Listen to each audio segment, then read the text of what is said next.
Baik, Assalamualaikum warahmatullahi wabarakatuh. Halo teman-teman, apa kabar semuanya? Semoga kita semua dalam keadaan baik dan sehat selalu. Perkenalkan, nama saya Nilu Nilantari dengan NIM P211200081. Nah, di sini saya akan menjelaskan materi dari mata kuliah Kajian Lingkungan Hidup dengan dosen pengampu. Izin saya sebutkan namanya Syam Suriwal, SPD, MPD. Adapun materi yang pertama yang akan saya jelaskan yaitu kajian lingkungan hidup sebagai pola ilmiah pokok UNTAD, di mana memiliki konsep pengembangan kajian lingkungan hidup sebagai pola ilmiah pokok Universitas Tadulako. Yang pertama ada tuntunan pengembangan program akademik berdasarkan ciri khas, potensi wilayah di tempat kedudukan PT masih terus bergulir dan menjadi dasar kebijakan pendidikan fungsi nasional. Menggagas konsep lingkungan hidup sebagai PIP. Penetapan konsep PIP universitas dan implikasinya terhadap penataan, organisasi, dan penyiapan sumber daya alam. Kemudian, apa sih tujuan dari PIP UNTAD?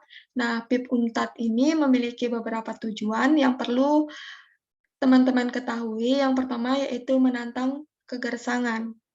Yang kedua, mengejar ketertinggalan. Yang ketiga, tempat membelajarkan, dan yang keempat, mencintai lingkungan. Mengapa sih lingkungan hidup sebagai objek kajiannya? Karena kondisi lingkungan hidup di Sulteng yang relatif rusak, terutama hidup fisik. Kemudian lingkungan hidup sosial budaya yang relatif heterogen, baik secara etnis, adat istiadat, maupun agama. Kemudian kondisi lingkungan permukiman yang terpencar-pencar seperti pantai, pedalaman, pegunungan, dan monaden mempunyai keanekaragaman hayati yang khas. Nah, peran lingkungan hidup bagi kehidupan manusia ada lingkungan sebagai sumber daya dan lingkungan kebutuhan dasar manusia. Kemudian, materi yang kedua itu ada ekologi sebagai ilmu lingkungan, di mana ekologi ini berasal dari dua kata yaitu oikos dan logos, di mana oikos yang berarti rumah atau tempat tinggal dan logos yang berarti ilmu atau pengetahuan. Jadi ilmu tentang ekologi yaitu ilmu tentang rumah atau tempat tinggal. Misalnya, ada contoh seperti ikan hidup atau bertempat tinggal di perairan danau. Di dalam danau, tidak hanya ikan saja yang hidup, tetapi juga ada makhluk hidup lainnya, seperti yang saling berinteraksi, juga ada interaksi antara penyusun tempat tinggal tersebut.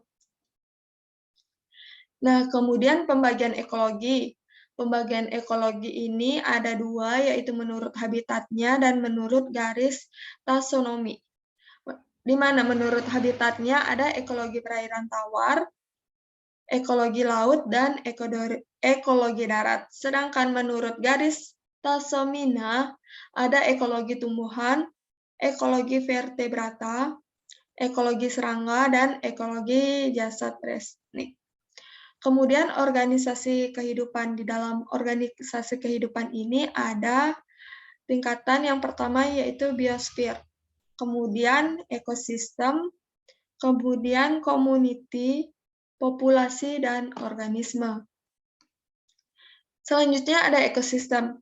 Nah, di mana ekosistem adalah tatanan kesatuan secara menyeluruh antara segenap unsur lingkungan yang hidup yang saling mempengaruhi. Ekosistem ini memiliki beberapa komponen, yaitu yang pertama senyawa-senyawa anorganik, di mana C, N, CO2, dan H2O. Yang kedua, senyawa-senyawa organik, ada protein, lemak, dan karbohidrat. Yang ketiga, ada iklim, temperatur, atau kelembapan. Yang keempat, ada produsen. Kelima, ada konsumen. Dan yang keenam, ada mikrokonsumen seperti bakteri dan jamur. Perlu teman-teman ketahui di ekosistem ini memiliki beberapa macam. Ada ekosistem alamiah, di mana terdapat heterogenitas yang tinggi dari organisme hidup, di sana sehingga mampu mempertahankan proses kehidupan di dalamnya dengan sendirinya. Contohnya itu seperti hutan, danau, dan laut. Kemudian yang kedua itu ada ekosistem buatan, mempunyai ciri kurang heterogenitas sehingga bersifat labil, dan untuk membuat ekosistem tersebut tetap stabil perlu diberikan bantuan energi dari luar dan juga perlu dilakukan perawatan terhadap ekosistem tersebut. Ekosistem buatan ini memiliki contoh seperti kolam ikan, sawah tambak, dan akuarium. Kemudian, apa sih masalah-masalah lingkungan hidup pada dasarnya? Nah, lingkungan hidup ini memiliki beberapa masalah karena dinamika penduduk, pemanfaatan dan pengelolaan sumber daya yang kurang bijaksana, kurang terkendalinya pemanfaatan ilmu pengetahuan dan teknologi maju, dan yang terakhir, dampak negatif yang muncul. Nah, pengelolaan lingkungan hidup adalah upaya terpadu untuk melestarikan fungsi lingkungan hidup yang meliputi pemanfaatan, penataan, pemeliharaan, pengendalian, pengawasan, pemulihan, dan pengembangan. Kemudian materi selanjutnya ada asas-asas ekologi, di mana asas-asas ekologi ada ruang lingkup ekologi. Yang pertama, protoplasma. Protoplasma adalah zat hidup dalam sel dan terdiri atas senyawa organik yang kompleks seperti lemak, protein, dan karbohidrat. Yang kedua, sel. Sel adalah satuan dasar suatu organisme yang terdiri atas protoplasma dan inti yang terkandung dalam membran. Nah, membran ini sendiri merupakan komponen yang menjadi pemisah dari suatu dasar lainnya. Kemudian yang ketiga ada jaringan. Jaringan adalah kumpulan sel yang memiliki bentuk dan fungsi sama, misalnya jaringan otot. Yang keempat ada organ atau alat tumbuh. Organ atau alat tumbuh merupakan bagian dari suatu organisme yang mempunyai fungsi tertentu, misalnya kaki atau telinga pada hewan, dan daun atau akar pada tumbuhan. Yang kelima ada sistem organ. Sistem organ adalah kerjasama antara struktur dan fungsi yang harmonis, seperti kerjasama antara mata dan telinga. Kemudian yang keenam ada organisme. Organisme adalah suatu benda hidup, jasad hidup, atau makhluk hidup. Yang ketujuh ada populasi, di mana populasi adalah kelompok organisme yang sejenis yang hidup dan beranak pada suatu daerah tertentu. Kemudian yang kedelapan ada komunitas. Komunitas adalah semua populasi dari berbagai jenis organisme yang menempati suatu daerah tertentu. Di daerah tersebut setiap populasi berinteraksi satu dengan yang lainnya. Kemudian yang kesembilan itu ada ekosistem, di mana ekosistem adalah tatanan kesatuan secara utuh, menyeluruh antara segenap unsur lingkungan yang hidup yang saling mempengaruhi. Kemudian yang terakhir ada biosfer. Biosfer adalah lapisan bumi tempat ekosistem beroperasi. Lapisan biosfer kira-kira 9.000 meter di atas permukaan bumi, beberapa meter di bawah permukaan tanah, dan beberapa ribu meter di bawah permukaan laut. Nah, kemudian keseimbangan dalam ekosistem. Ekosistem seimbang yaitu kemampuan ekosistem melakukan perubahan dalam sistem secara keseluruhan. Faktor yang mempengaruhi keseimbangan ekosistem yaitu penyimpanan bahan, pelepasan hara makanan, pertumbuhan organisme dan produksi, dekomposisi bahan organik. Sedangkan faktor potensi terbesar merusak keseimbangan adalah manusia itu sendiri, karena seperti yang kita lihat pada saat ini, banyak manusia yang melakukan kegiatan penebangan hutan, pembuangan sampah, dan eksploitasi bahan tambang, sehingga dapat merusak keseimbangan dalam ekosistem. Nah, selanjutnya itu ada populasi dan komunitas, di mana komunitas adalah berbagai organisme yang hidup dalam suatu tempat dan bergabung dalam persekutuan. Sedangkan populasi sendiri adalah kelompok organisme yang terdiri dari individu yang sejenis suatu varietas darat yang dikarenakan tidak bergerak dan tidak peka terhadap lingkungan, banyak bergerak, tidak mudah untuk menentukan atau mengukur dan mempelajari. Materi selanjutnya itu ada komponen ekosistem, di mana hubungan timbal balik antara komponen biotik, seperti tumbuhan, hewan, manusia, mikroba, dengan komponen abiotik, seperti cahaya, udara, tanah, dan sebagainya. Di alam sebenarnya merupakan suatu kesatuan yang tidak terpisahkan. Konsekuensinya, jika salah satu terganggu, komponen lainnya secara cepat atau lambat akan terpengaruh. Perlu teman-teman ketahui bahwa komponen ekosistem ini ada dua, yaitu biotik dan abiotik, di mana biotik ini terdiri dari bagian hidup dan abiotik sebagai komponen tak hidup. Peran kedua komponen sama pentingnya dengan ekosistem. Ekosistem tidak akan berfungsi apabila salah satunya tidak ada. Komponen abiotik meliputi seluruh faktor-faktor non-hidup dari suatu kondisi lingkungan yang menyediakan energi dan materi penting bagi kehidupan, menentukan tumbuhan dan hewan yang mampu berada di suatu habitat, yang meliputi seperti cahaya matahari, hujan, nutrisi, dan tanah. Sedangkan komponen biotik berdasarkan fungsinya dapat dibedakan menjadi tiga kelompok, yaitu produsen,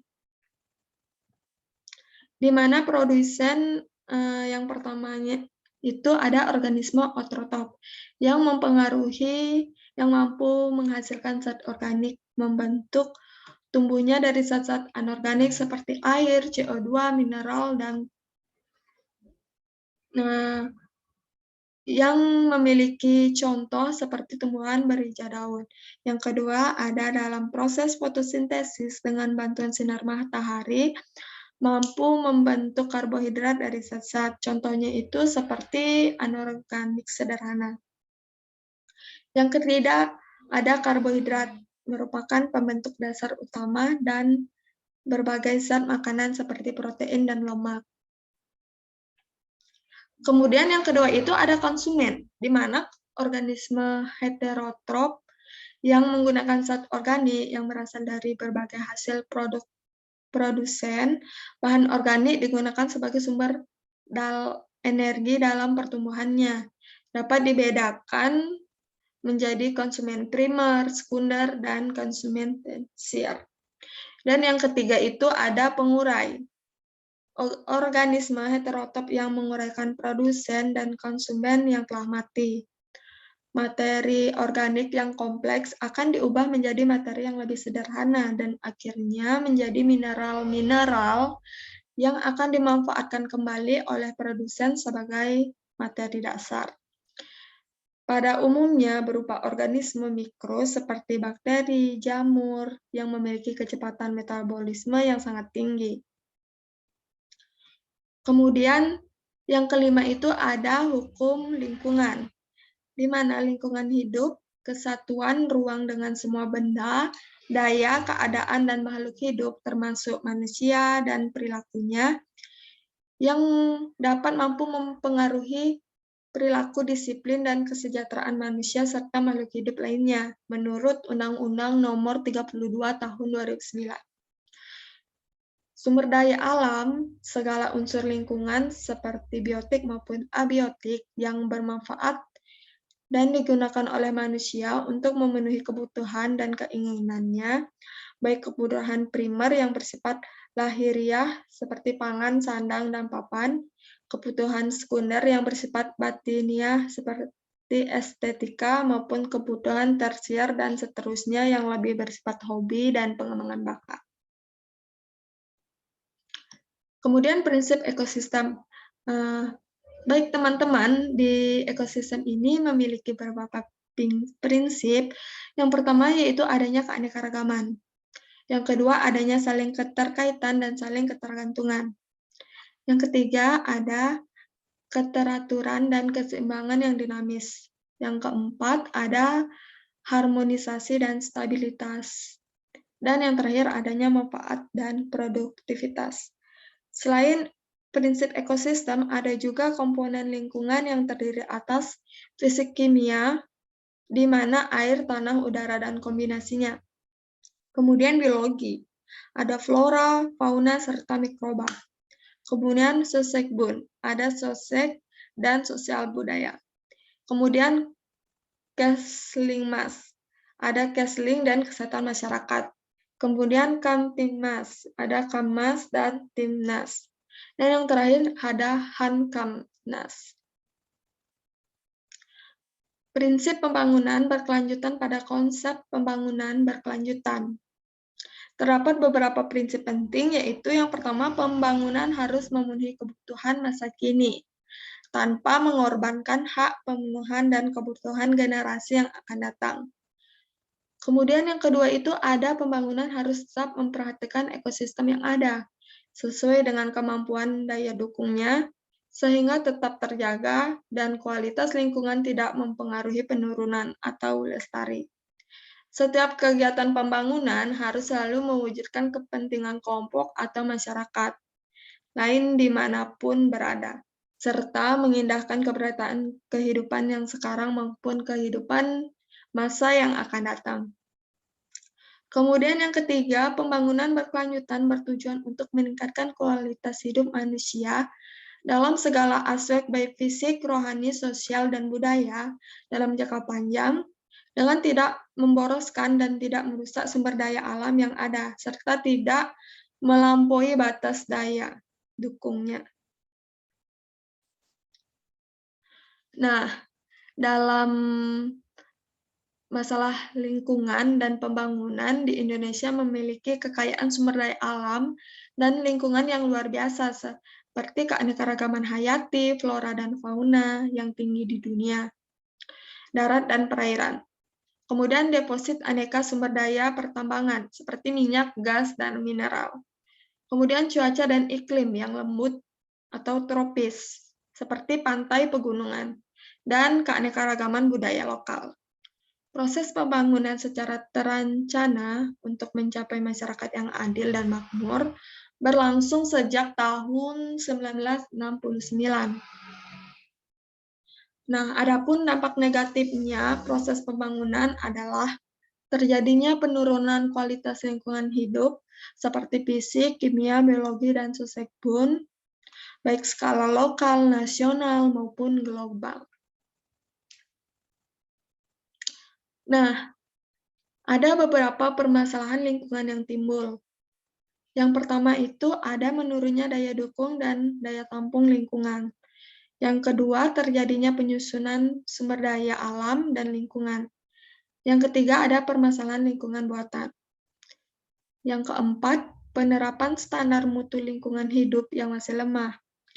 Yang kelima, masalah pemanfaatan dan pengurasan sumber daya alam seperti hutan, tanah, sumber daya air, dan keanekaragaman hayati dan sumber pesisir dan laut. Yang keenam, ada terjadinya bencana alam. Dan yang ketujuh, pencemaran lingkungan. Baik, materi yang terakhir yaitu ada kearifan lokal, di mana pengertian dari kearifan lokal dapat dibagi menjadi dua, yaitu kearifan dan lokal. Di mana kearifan yang berarti kebijaksanaan, sedangkan lokal yang berarti setempat. Secara umum, maka local wisdom atau kearifan setempat adalah gagasan-gagasan setempat atau lokal yang bersifat bijaksana, penuh kearifan, bernilai baik, yang tertanam dan diikuti oleh seluruh anggota masyarakatnya. Nah, apa saja sih fungsi dari kearifan lokal? Perlu kita ketahui bahwa kearifan lokal ini memiliki fungsi yang pertama konservasi dan pelestarian sumber daya alam, yang kedua pengembangan sumber daya manusia, misalnya berkaitan dengan upacara daur hidup. Yang ketiga pengembangan kebudayaan dan ilmu pengetahuan. Yang keempat, sebagai petuah, kepercayaan, sastra, dan pantangan. Yang kelima, bermakna sosial, misalnya upacara integrasi, komunikal, atau kerabat. Yang keenam, ada bermakna sosial, misalnya pada upacara daur pertanian. Yang ketujuh, bermakna etika dan moral. Dan yang kedelapan, bermakna politik. Kemudian, Indonesia dengan berbagai suku bangsa mempunyai keanekaragaman kearifan lokal, kearifan tradisional, dan budaya yang di dalamnya terkandung nilai-nilai etik dan moral, serta norma-norma yang sangat mengedepankan pelestarian fungsi lingkungan. Nilai-nilai tersebut menyatu dalam kehidupan masyarakat setempat, menjadi pedoman dalam berperilaku dan berinteraksi dengan alam, memberi landasan yang kuat bagi pengelolaan lingkungan hidup, menjadikan hubungan antara manusia yang dengan alam menjadi lebih selaras dan mengharmoni sebagaimana ditujukan dalam pandangan manusia pada fase pertama evolusi hubungan manusia dengan alam, yaitu Ben Cosmin. Kearifan lokal sendiri yang sebenarnya merupakan model sosial tersebut. Dalam perspektif pembangunan berkelanjutan yang berwawasan lingkungan kiranya penting untuk digali, dikaji, dan ditempatkan pada posisi strategis untuk dikembangkan, menuju pengelolaan sumber daya, alam, dan lingkungan ke arah yang lebih baik. Sekian penjelasan dari saya. Kurang dan lebihnya mohon dimaafkan. Saya tutup dengan Waalaikumsalam warahmatullahi wabarakatuh. Terima kasih.